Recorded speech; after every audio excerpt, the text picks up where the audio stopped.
यांची हत्या होऊन आज जवळपास 10 वर्षापेक्षाही जास्त काळ उलटून गेलेला आहे.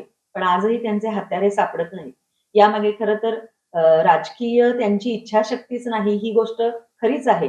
त्याचबरोबर अशी एक शंका येते, की ज्या लोकांनी ज्या कारणासाठी कॉम्रेड गोविंद पानसरेंची हत्या केली, त्यांना एक प्रकारे प्रोटेक्शन देण्याचं काम सत्ताधारी करतात का? अशी ही एक शंका येते. कारण इतर बाबतीमध्ये आपण असं बघतो, की फार लवकर त्याचे शोध लावले जातात. पण एका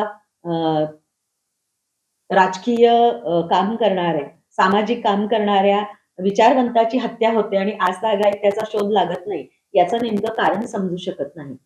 आता कोर्टाने असं सांगितलं, की कोर्टाच्या निगराणीत ते करण्याची गरज नाहीये.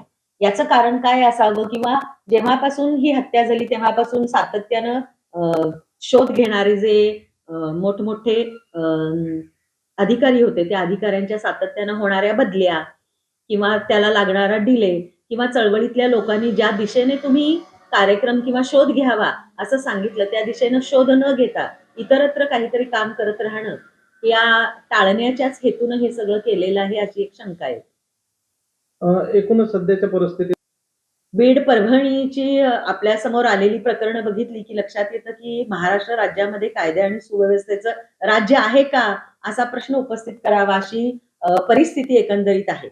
जे लोक लोकशाहीसाठी डॉक्टर बाबासाहेब आंबेडकरांनी ज्या आम्हाला सगळ्या सुविधा दिलेल्या आहेत, हक्क दिलेले आहेत, या संदर्भात जेव्हा लोक काम करतात तेव्हा जाणीवपूर्वक अशा लोकांना त्रास देण्याचं किंबहुना त्यांची हत्या करण्याचं जे सत्र सुरू आहे हे खरं तर निषेधार्हच आहे.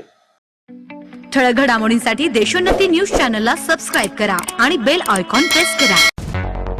मुंबई, पुणे, नागपूर, मराठवाडा असो का विदर्भ, राजकीय, सामाजिक, शैक्षणिक क्षेत्र असो का क्रीडा, सर्वच घडामोडीचे विश्लेषण पाहायला विसरू नका.